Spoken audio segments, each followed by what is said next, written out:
welcome to another episode of The In Between. Today we have the beautiful and lovely. Hold on, I can't even just start like that. I have to introduce her a little bit better than that because this woman does so much. She's an entrepreneur. She's a model. She's an actress.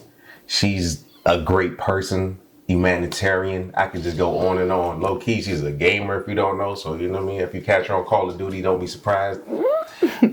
Welcome to the show, Kirjah. Oh yeah, so thank you. I'm low key blushing underneath my makeup right now. If you can't tell, but thank you so much for that. Yes, Kirjah. Everyone calls me Kiwi, like the fruits, of course, because I'm also a very sweet person, but also because I'm like a health freak too. Sometimes trying to get my health together. But yeah, nice to meet everybody. I'm excited to be here. Great. So I wanted to start off by introducing you to our guest, right? Okay. The real you, right? Because you do a lot. We gotta get beneath the surface, and because as we were talking about earlier, as a matter of fact, people see a pretty face and automatically they're like, they write your life story for you, right? Yeah. Like you grew up with everything. You had a golden spoon. So I want to dive into a little bit. I'm gonna ask you a question, but then feel free to just add on and give us a little bit about you. How did you get into modeling? Ooh, so that question is it's like open-ended. You know what I mean? It's like, for me, modeling necessarily isn't, like when you say modeling, it's like, that's just a word for me. It's like, when did I really learn how to love myself is really the question that I see, or how did I really learn how to find self-confidence? And modeling was that for me. Started as a young age, my family, my dad specifically, he was a huge art person. Like he went from drawing and specifically doing paintings and sketches, but he dove into the camera a little bit more and experiment with three beautiful, light-skinned, beautiful kids. We were one of those, we were always in front of the camera, but with that era of my life, it necessarily didn't stay.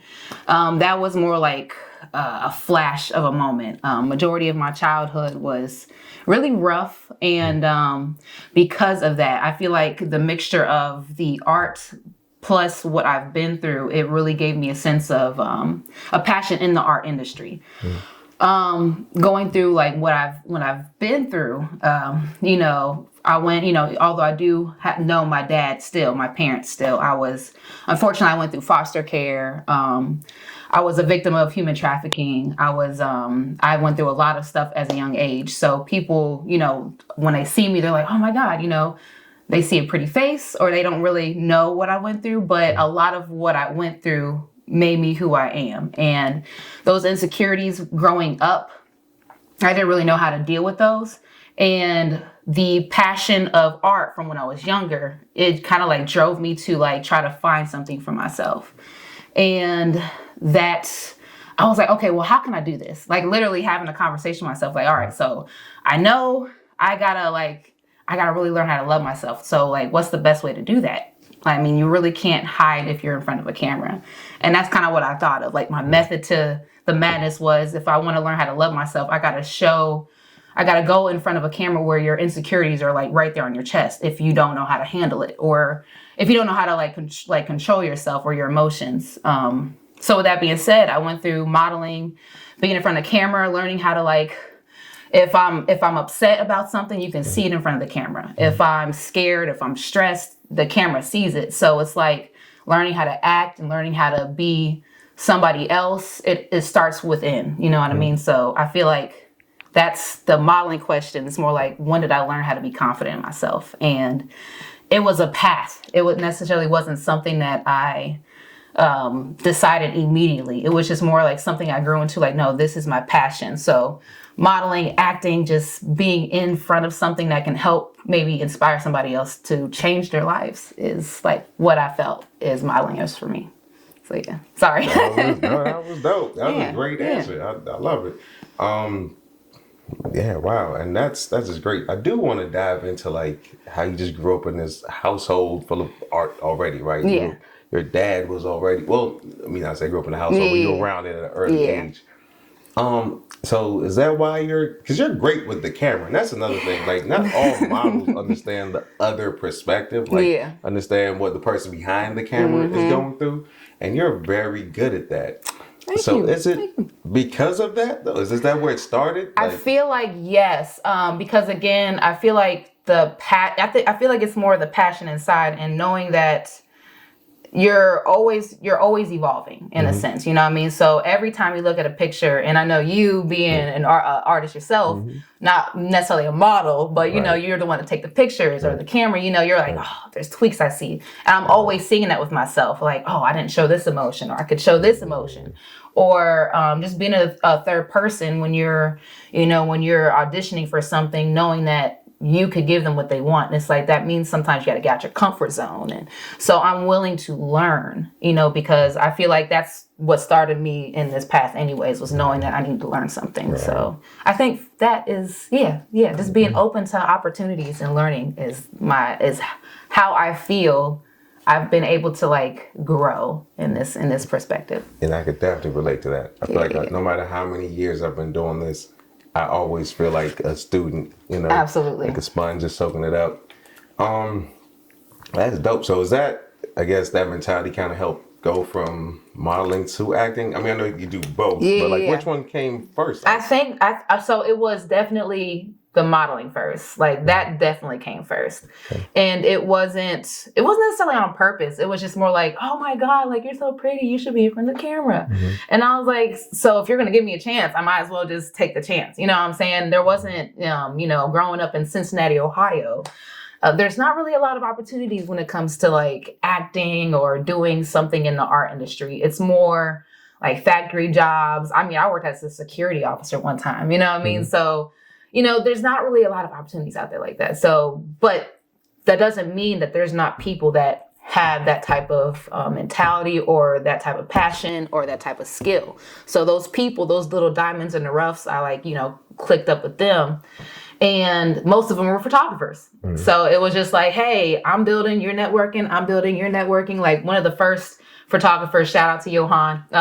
He was literally like, I started like, okay, I think I want to go into modeling. And he was like, okay, I want to go into photography. And we kind of like just jumped off together. So just having a chance to build with people, I think modeling was definitely been like the first step. And then acting kind of came into it more like when I realized people were like, yo, your energy, like, oh, like you just got a lot of different personalities, your perspective, like, oh, you can change to this and change. And I'm like, okay, well, I could do more than that visually than just on the picture sometimes.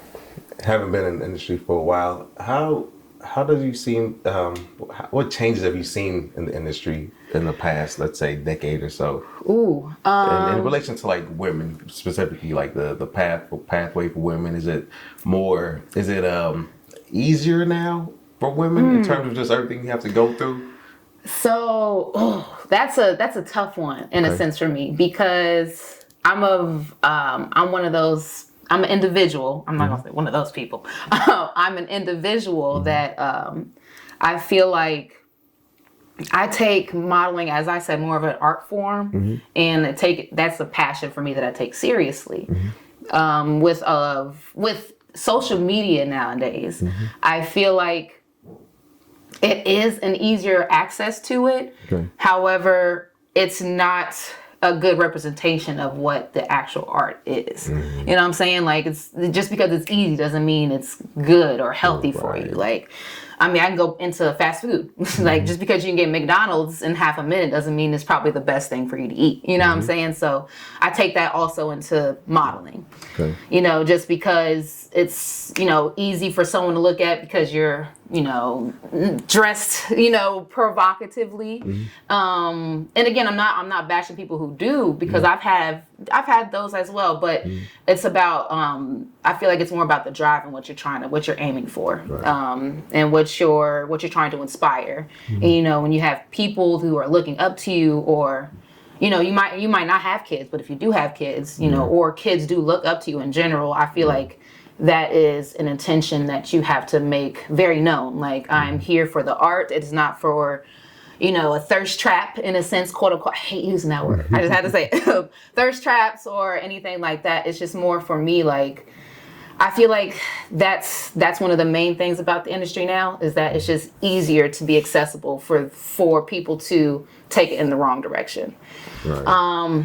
And it's sad because, I think I seen someone talking about this where, they're like, one time, they did, they started dressing up in, bikinis, and then next thing you know, they're on OnlyFans doing stuff. So it was like she was like, one thing led to another. I'm like, wait, what do you mean one thing led to another? Like, no, there's a step to how you get there. And, it's like, and I feel like it starts with your intentions. Again, just knowing that your full intention is, I want to make a passion out of this, and I really want to strive to this. I feel like if you have that going into it, it's just like you can't really stray from it. So that does bring me to like, I guess health and wellness, right? Yes. So there's a whole, I don't know, this perception from the outside world about modeling and like what women do to maintain society. I didn't know that. Is there?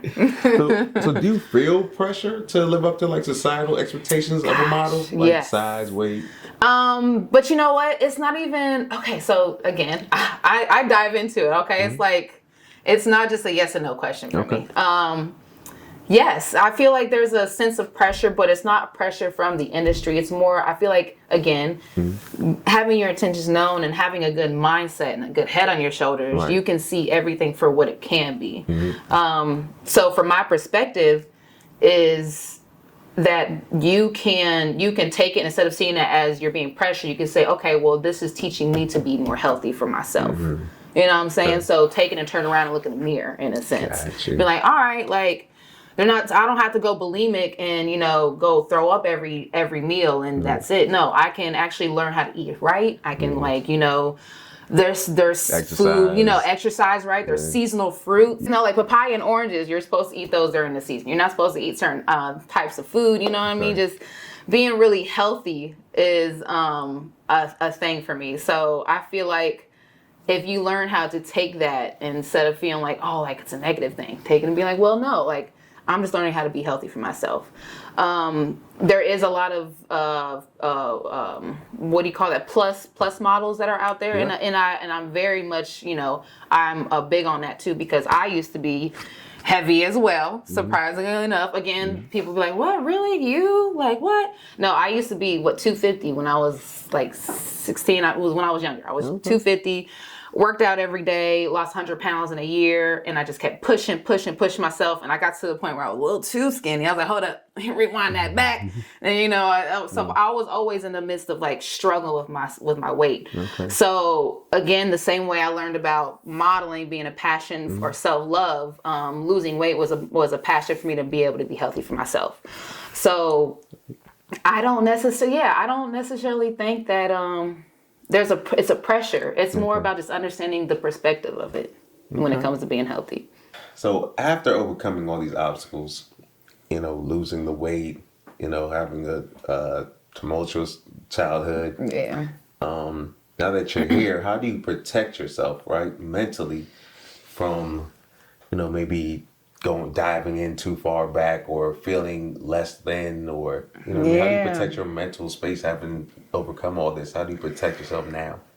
To ensure that I don't stray back into like feeling less about myself. I feel like, again, just knowing my core value, going back to my core value, and just understanding that I'm going to always be learning, and I've came so far from where I've been, what I mean? So if I could just reassure myself every step, and even as an adult, even you're always still learning. So just having that mindset, keeping your head on a swivel. I'm a manager as well, at the gathering spot. So I always say, my staff always hears me say, I always got to have my surfboard because, there's always going to be waves in the ocean. And as long as you got your surfboard, just keep it pushing, you can see it through. So, yeah. I like that. Yeah. I like that. That's pretty dope. If you had just enough time to get one sentence off to the 10-year-old you have this brief moment.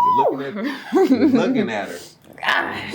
You have to go. You have a split second. One sentence. What would you say? Okay, so like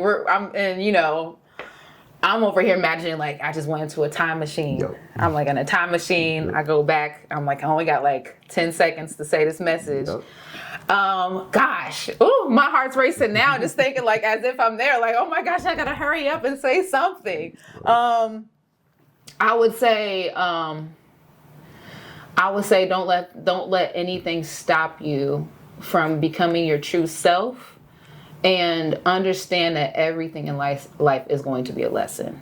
I feel like if I can hurry up and say anything, I feel like that's because it's not necessarily saying like, you know how some people, you see in a movie or they're about to die and they're like, oh my God, just don't wait, I got one more thing to say. Right. You know what I mean? It's like, wait, what were they going to say? I feel like that's more open-ended. Like just being like, you never know what I'm talking about. So just always keep your eyes open for everything. You know what I mean? So it's not one specific thing. It's just keep going. Just keep going. Don't let no obstacles get to you. Like, woo, because being in two long-term relationships, married. I was married before, and that was 6 years, 7 years with another one, 14 years of just relationship, and you go into your own. You're like, yeah, I gotta, just focus on yourself. Just focus on yourself. Build yourself first. And I never really got a chance to do that before I was married. I was in high school in foster care, so and I think that would be my thing to say to my younger self. Now, depending on what age I was at the time, I don't know if I listened too much. I'm like, girl, what are you talking about? But yeah, I think that's what I would say to myself.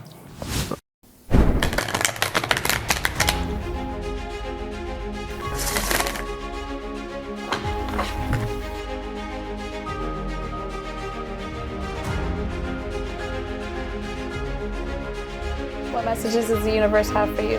Check me out at Try Wellness LLC for a reading. That's dope. I like that.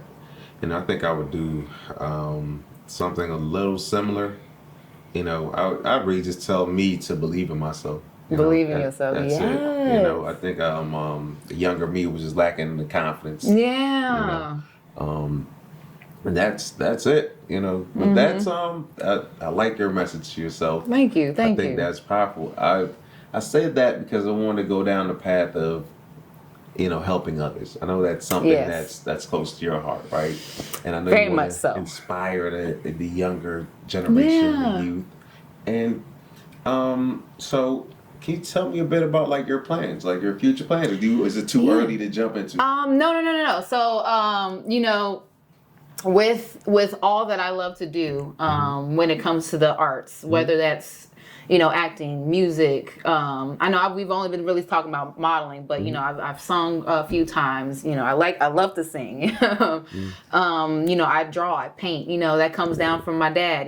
My bloodline. It's in my blood. But you know what I mean? So all those passions, I created my own business, Empower Mata, so that way people can access me to help them, of course, or to model whatever services they need when it comes to the arts. However, I want to eventually kind of open it up for other people to possibly learn things from me. Like maybe I'll possibly do classes. Okay. It's very, very young right now, very, very fresh. But my main goal for Empower Mata is to help empower those who may not feel like they know where they need to go. They may not know their passion, whether their passion is in art or whether it's in something. I just want to help people get inspired to be the best version of themselves.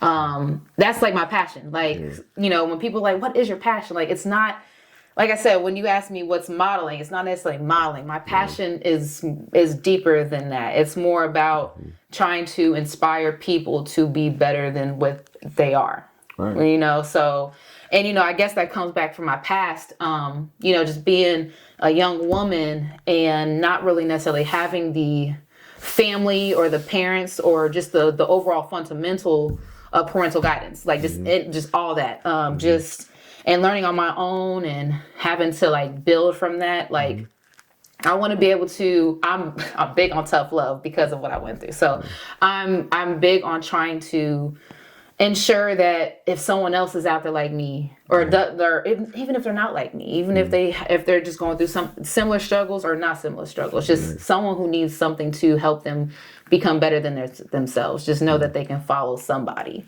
I think that's just generally that's just it. Like when I die, like when I'm laid over dead, 6 feet under, I just want to know that I'm like, I got people that are saying like, if it wasn't for this person, I probably would have never done this. Like, I don't care if I made $1 million. I don't care if I just want to be remembered that I helped somebody create a better.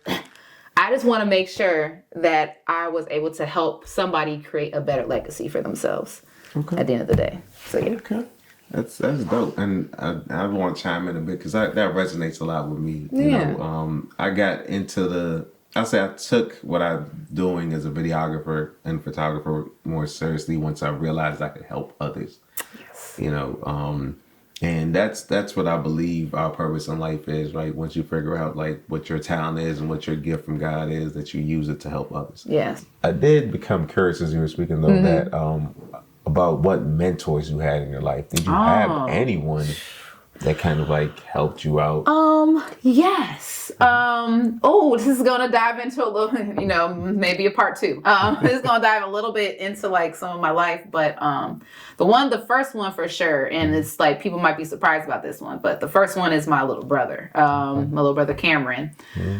He's not with us anymore. He passed away at 7 from cancer, but he just inspired me to be just to keep pushing, just to be better for myself. Like, even through his struggles of cancer and chemo, like he always learned to have when I seen him, like I didn't really have a really positive childhood, and our stepmother really didn't really like me. Like I had a really rough childhood. So, but luckily enough, when I was able to see my little brother, none of that mattered. Like, and he was, even though he was so young, he understood that. He understood like, hey, like, I just love you. And that love was just so strong and we love Star Wars. We watched Star Wars together and everything. And that love was so strong. So like, it motivates me. It just motivates me. And I like thinking about how old he would be now and what he would say to me and things like that. So he will be my number one motivation. He's my number one inspiration, my mentor. He's not even not mentor in a sense, but just the inspiration for me to keep going. I have other mentors. There was one, as I said, I was in foster care. But having as much of a rough life as I've had, I also had to unfortunately experience hospitals, like asylums. I had to go through, being in group homes a lot. So, in more of a sense, just people trying to find out more about me. I used to run away when I was young, when I was having a rough. My parents weren't really set to be successful when it comes to their children. So I'm trying to say that very vaguely. So with not having that emotional support, running away a lot, and just being people taking advantage of me in a sense, and dealing with that, I feel like there was somebody in particular when I ended up going to those hospitals, just being thrown in there. There was a person in particular that, when you're in hospitals, you think that all we do is just sit in a circle and just talk about our feelings, and just see people going through temper tantrums. I mean, 70% of it is that, but at the same time, there was one person that was, I forget his name, but I forget what he did in his role there, but he was, he helped mentally, like he just helped us mentally go through stuff. And when I say mental, he gave us physical challenges like rock climbing or I never rode a bike before, and he got a chance. He was like, you're going to ride a bike. Horse therapy, you know what I mean? So things that you necessarily wouldn't think you needed to really break through some of your mental, especially being so young and not having somebody to, like your mom, just to go to and ask, for advice or things like that. So I don't remember his name. I don't remember his name, and it's sad, but he was definitely a motivation to me. Again, just with knowing that there's other ways and maybe this helped me with my modeling, there's other ways to really just balance out your life. There's other ways to find out what you want, even though it might not be like horse therapy of all things. Like horse therapy taught me so much just about knowing how to care for myself, how to care for relationships, because the relationship between a horse and a person is a lot more difficult than you realize. You know what I mean? Just stuff like that. And, go rock climbing, like knowing how to, stay strong for myself, not to give up when I'm halfway on the wall and I just want to drop down on the ground. Like, no, keep going. Just mental stuff to this day. When I'm working out, I think about that. Like I know I don't have a stopping point, or I know that I create my own stopping point at the end of the day. Like, so if I say like, oh, this is my limit, like, is it really, or is it just your own imaginary line that you said that you had enough? Because I'm still breathing, I'm still alive. You know what I mean? So it's like you're creating your own limitations. In a sense. My friend circle, they know like I'm a big Jay-Z fan, so like just seeing him rise above his circumstances, growing up in the projects to become $1 billion mogul. Like, oh man, that's inspiring to me. You know what I mean? See, now once you bring it down to that perspective, because I'm thinking wide range. I'm thinking like, because like everybody inspires me. However, if I were to nail it down to like a celebrity per se. Gosh, I sound so cheesy when I say this, but if Beyonce and Rihanna had a baby, that would be that's it. Modeling, acting, or I'd even say behind the camera. Okay, so I'll have to kill, marry, and Yeah, one of them. So one of them is just like a fling. Shit. He moonlighting. And you said modeling, acting, or behind the camera. See, now I would see. This is when I'll twist it up a little bit. Okay. I'll twist it up. I'll twist it up just a little bit. In a sense of what you're saying, I would. I'll make it a menage a trois. I would. Listen. Okay, so I would. Okay, but there's a reason why I say this. I would kill acting. Okay. I would marry behind the camera, and I'm gonna twist it up for a reason why I say that. And I would modeling. The reason why I say marry is because technically, if I'm behind the camera, I can get in front of the camera eventually, can I? Oh, I see what you did. Yeah. So if I really wanted to, I'd be like, let me just show you how to do it. Get in front of this camera. So yeah, I'm cheating a little bit on that one. Cheater. Well, I like how you did that. Yeah. Well, I can't. I gotta be that. I would have side pieces when it came to that. I would definitely acting and modeling be my side piece. Like, listen, I gotta you gotta be in front of the camera. Like, I gotta show them sometimes how it's done. Like, you understand that, right, baby? that would be me as a marriage and behind the camera. That'd be me. The camera's dirty.